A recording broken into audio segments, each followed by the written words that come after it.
Hello everybody and welcome back to a brand new episode of F1 23 Driver Career Mode here on the channel. Hope you're all having a great day. We are coming off of race 3 of season 3 where unfortunately we encountered our first mechanical failure with this Honda engine, specifically the energy store. So of course we will have to go to our second and final energy store component for the season. So we already know there's a grid penalty on the way here. But yeah, we saw as well Max Verstappen top step of the podium in now 2 of the 3 Grand Prix.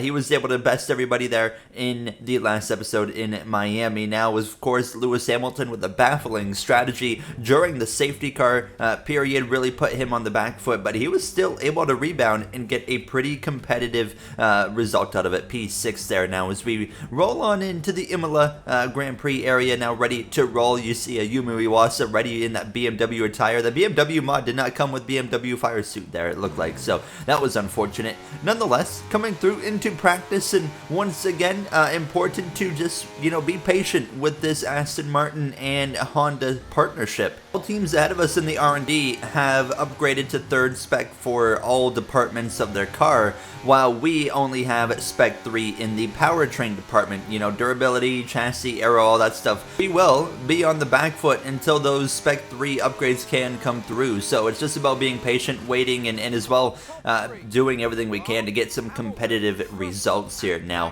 one thing I was concerned about, practice the car for me felt a bit off. It just wasn't quite there. We come through into qualifying. It's supposed to be a dry weekend all the way through Imola. You never really know what you were going to get. Sometimes you have weekends here, it's just trucking it down rain the whole time, but we get the opposite, the nice dry one. So rolling into qualifying, and the kind of trend for us this season has been a Q2 exit, and we come through to end our first lap in Q1. It was P14. However, I would go slower than a lot of drivers. We were down to P18, only ahead of Liam Lawson as well as Tail Porcher, so we have to find some improvements, and we only find about a 10th and a half. However, that would be enough to get us back into 14th place, but I was not feeling good about Q2 at this point. Actually, Aiden Jackson out with his teammate Butler, Iwasa, Lawson, and Porcher out as well. I think that's Aiden Jackson's first Q1 exit of his F1 career so far. Now, as we kick off Q2, my first lap, it was a pretty bad lap, so it was more or less just cross the line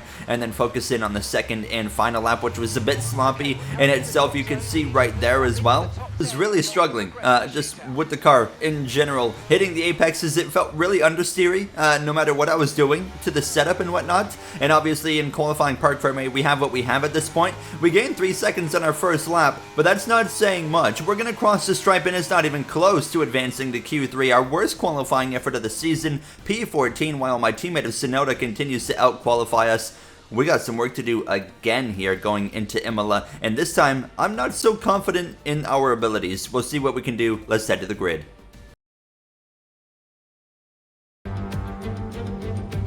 Well, today's venue has a full name that is perhaps lesser known than its informal one. So today we're at Imola, or to give it its official title, the Autodromo Internazionale Enzo Edino Ferrari, named after their legacy. A beautiful tribute at a beautiful circuit.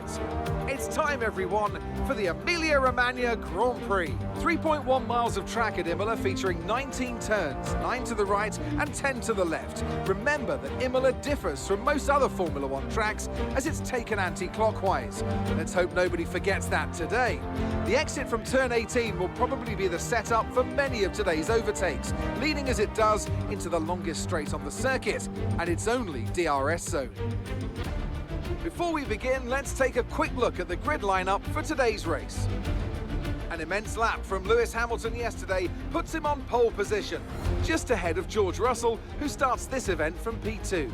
Looking at the rest of today's grid, we have Verstappen, Perez, Albon, Leclerc, Sonoda, Sainz, Oscar Piastri, Ocon, Bottas, Gasly, Golden Boy, Sargent, Jackson, Butler, Norris, Iwasa, Liam Lawson and Teo Porcher. It's almost time for the lights to go out, so let's head down to the track where preparations are underway. Gary, what's the problem been this weekend? The car's slow. It's got nothing in it. We'll see what we can do today, but I'm not feeling very confident. Well, good luck anyway. You hear myself right there with Natalie Pinkham, and we are ready to roll now. So we're going to be changing things up with our back against the wall kind of feel.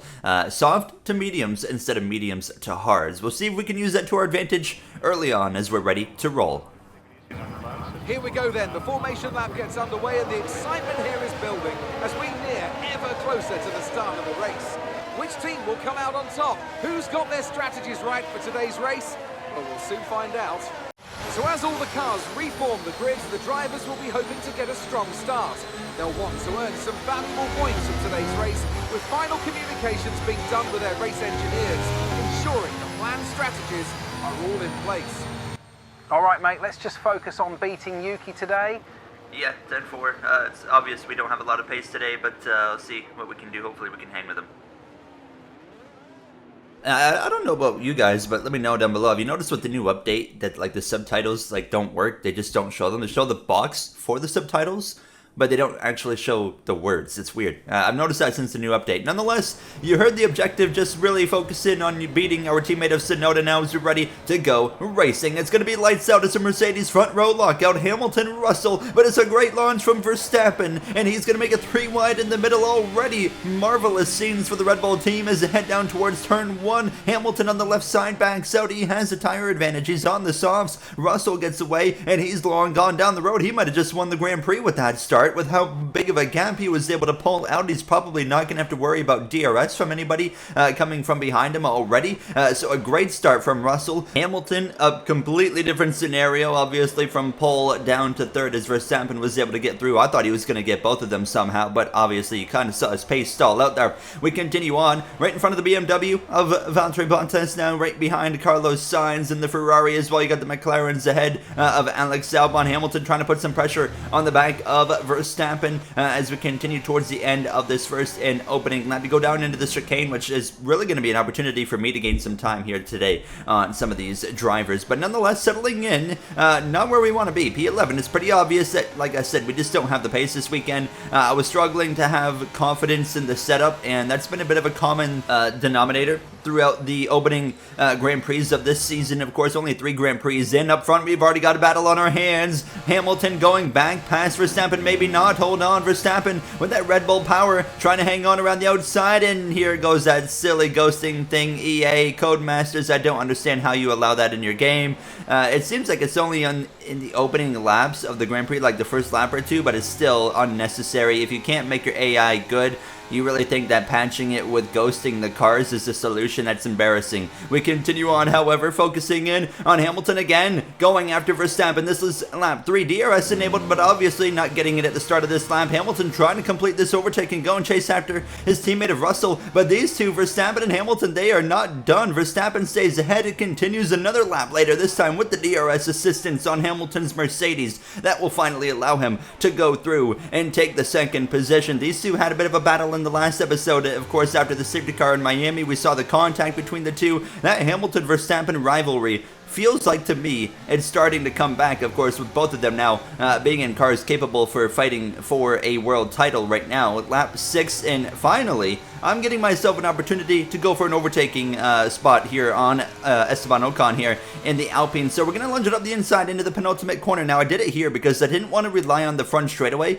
because I noticed that on the straightaway, their top speed was just mainly too much for me to get them without completely draining my batteries. So we might even have a chance at Piastri here on the Williams, because he has no DRS, and look at the closing rate. It's insane. We're going to swing to the left. Not a lot of room over there, but we complete it. But hold on, he's still around the outside. We kind of force his hand to back out. He holds on to the position. We move up now into the points after passing both Ocon and Piastri. That puts us in P9, but 2.4 seconds between myself and Carlos Sainz, as I feel like we've wasted a lot of time on this soft tire, and it would show because my tires were already starting to fade, and after passing Piastri, I couldn't pull away. Verstappen lunging back at Hamilton around the outside, and this is just going to go back and forth, I feel, between these two. And Russell 2.4 seconds up the road. Albon hanging onto the back of Perez's DRS as well, keeping himself involved in this. Albon, of course, started his McLaren career with a podium in Australia, but has struggled since with a crash in Baku, and not a great run in Miami, but rebounding pretty nicely today. I decide we're going to make an audible. Instead of pitting lap 14, we're pitting 6 laps earlier. We're coming in this lap because I couldn't drive away and I was losing time to the cars in front of me. The struggles continue. So we're going to box right here, right in front of Piastri. You're going to see all these cars just go whizzing by. And the hope, of course, is that we can make up a lot of time on the tire that we're going to. So I decided to not do the mediums because I wasn't confident I was going to be able to get those to the end from here. So we're going to do the hard compound tire and bring that to the end probably pretty comfortably, but we're going to exit, of course, dead last here from the pit. So we've got some work to do. Now we pay attention to the gap right there, about 18, 19 seconds to tail poor chair, the car in front of us. So what can we gain on him between now and the pit cycle kicking off for everybody else? Hamilton again around the outside of Verstappen towards turn 1. I love watching these two battle, and the gap to Russell is about maintaining the same distance here now, but look at the gap between myself and Portier. We've already cut 5 seconds off of it by lap 11 here, so I was pretty confident with the pace that we were making in this car, and you're going to see lap 13, boom, 9.9 seconds, and it was mainly sector 2 and 3 where I was gaining. Sector 1, they would actually maintain pretty well, unfortunately, but now pit stops kicking off for drivers on softs at least. Logan Sargent in the Williams. Hamilton's going to have to come in very soon, probably at the end of this lap. Verstappen, again, these two continue to go at it, this time side by side into turn 1. This is how they completely ruin their chances of fighting with Russell today, because that cost them so much time. I get a warning. That's actually my second warning. I got a warning on the opening lap as well. So we have to go basically the next half of the race without getting a single warning. That's going to be a bit of a challenge as we have a bit of a moment there. Hamilton into the pits, however, from the softs. He'll be putting on the mediums while that tire allow him to have enough of an advantage to maybe be able to open up a nice gap and try to run down George Russell. As you can see, my teammate of Yuki Tsunoda had come into the pits, and so did Leclerc. We come out in front of Tsunoda, so that shows you the time that we made on the hards. However, the problem being, we are on quite a bit older hard tires, and Yuki's got a heck of a pace advantage, and I obviously don't bother holding him up today. It's been Yuki Tsunoda leading this team. Carlos Sainz comes out just behind us. He was actually right to the back of Tsunoda fighting with them when that whole pit stop cycle kicked off, just showing the lack of pace in this Aston Martin Honda. Ferrari was able to get both of us now, but you can see the gap just continuing to increase between myself and Tsunoda. Everybody had done their pit stops by this point, and Hamilton, unfortunately for him, still had Verstappen within DRS range here. Now, not Leclerc, but Sainz has run me down, and obviously this is what you expect when we have pitted so much earlier, and Sainz was going for an aggressive move right there, so I just backed out of it because I knew I couldn't really defend him. So he goes and takes P8. We go down to P9. Lando Norris might be able to get us, but it looks like after that I think we're going to be pretty safe. Ocon is not far behind Lando, but I'm not too worried about that. Yellow flag up in front of us. I think somebody's having a mechanical failure. We know Red Bull have had some reliability issues this season. Is it going to be a Red Bull car? Yes, it is. It is a Red Bull car. It's Max Verstappen. Verstappen is out of the Grand Prix with a mechanical failure. That's going to be his second mechanical issue, the first failure, but he also had an issue in Australia costing him pace. Remember, Perez had a failure in Australia. Both Red Bull cars there. Well, we see both Red Bull cars with issues here today. Right now, Red Bull does have Perez running in third after that Verstappen issue, but that's very unfortunate after Verstappen, of course, won the last 2 Grand Prix. I myself was continuing to lose time to the cars behind Lando Norris, 3 seconds back, closing in, Ocon closing in. Now, I feel like it's a good time to go through the grid with these final 10 laps of the Imola Grand Prix underway. Russell continues to open up a major gap on Hamilton, and now Perez. He's, of course, hoping for no safety car here. And those have been pretty common so far this year. However, everyone is keeping things really clean today, so I doubt we will see one. Aston Martin run 7th and 8th currently. Ted, what can you tell us about them? Yeah, guys, I talked to Mike Crack this week, and he simply told me they are waiting to make facility upgrades that other teams already have, which explains the drop of pace from last year. This team is already focusing on the last half of the season. All right, thanks, Ted. I've noticed a lot of rookies are struggling out there today, Martin. The highest running being Jackson in 15th. It's important to note that they are all in the worst cars, and Imola is a very hard track to make up time on talent. You always see what team ranks, where at a track like this. And therefore it's not a shock at all to see Mercedes and Red Bull, the top two teams, McLaren also proving that they are not far behind as that wraps up through the grid. Well, there you have through the grid here from Imola. Now we continue just running our pace, but it's not quite enough for the cars behind of Lando Norris. Yellow flag behind, that's Ocon. Ocon is spun all by himself. You see it there right in front of his teammate of Gasly. You got the Williams of Piastri joining the mix as well. They're going to get through, but it causes a huge stack up. And then look at this kind of wasp nest it causes now. You got Bottas, Sargent, Jackson all rolling up into the picture as well. They're side by side into the chicane. Piastri is going to get the best of them, so we're safe from this group of cars now. We're not going to get run down by them, but we do get run down by Lando Norris, who breezes past me there on his hard tires. So basically now just trying to stick with him. That's not going to happen. He would open up the gap, so now we just settle in for these final few laps here in P9. Tsunoda has continued to fall down the order, just showing there's a serious lack of pace in this Aston Martin Honda. You know, we have a car that's capable of points. Last season, I wouldn't have complained about this. This season, we've gone backwards, so it's crucial that we get our other departments to Spec 3 as quick as possible, and obviously that's all dependent on the team, as I get my 3-second time penalty there, unfortunately. Not what I wanted to see, but obviously that's all on me. Fortunately, we have 15 seconds on the car behind, so we're not going to lose a position out of that. So, it's not the end of the world. George Russell has continued to dominate this race. He has a massive, massive lead. We come right to the final lap here in Imola. Now 10 seconds about to Norris, who's continuing to run down Tsunoda, but I don't think he has enough time. Nearly 16 seconds now to the cars behind of Oscar Piastri, Pierre Gasly as well. George Russell through the final few corners here from Imola, setting sights on his first win of the season. Mercedes now is going to split the first 4 races, 2 apiece for them, 2 apiece for Red Bull Racing. Now Russell on the top step of the podium, Lewis Hamilton going to follow through, and how about Alex Albon is going to get 3rd place there after Albon was able to get Perez late in the Grand Prix. That will be his 2nd podium of his F1 Season 3. A great job there by him. We come around the final corner, a disappointing day, a disappointing weekend. We struggled all weekend long on pace from practice to now. It's still points, so even though we finished 9th, I'm pretty disappointed with that. I'm at the same time pretty happy that we managed P9 with what I felt like was one of the worst cars I've driven in this career mode so far. Hamilton gets your driver of the day. We'll head to the podium for the celebrations. So Mercedes have won it, and what a great race it was. Well, Anthony Davidson, a resounding victory today, but what set them apart from the rest? Well, time management probably played quite a large role in the outcome of this one.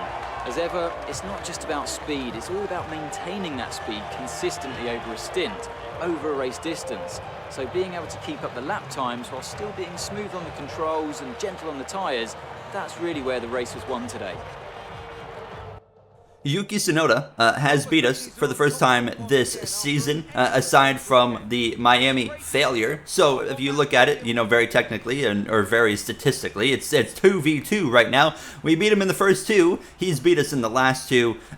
This time was just straight up on pace. I had no pace compared to him this weekend. Imola is a track that has always been a bit of a struggle for me when it comes to pace, so I wasn't too surprised that we struggled all weekend long. Obviously, it's unfortunate. In the next episode, where are we going in the next episode? It's a good question. I don't even remember what the whole custom calendar thing, but it's Monaco. It's the Monaco Grand Prix, so that will be the site of our first win in Formula 1, obviously qualifying everything there. We got the pole last season in Monaco. Will we be able to do that with this season's Aston Martin Honda? I don't know, but anything can happen there, so we'll see. But George Russell is 15 points ahead of Hamilton, 19 ahead of Verstappen. Of course, with the mechanical failure, puts Max a little ways behind. Albon makes some headway towards the front, towards his teammates specifically. We saw all the rookies struggle today, including the highlight Aiden Jackson, who's been a main part of this story so far this season, but he sucked as well today.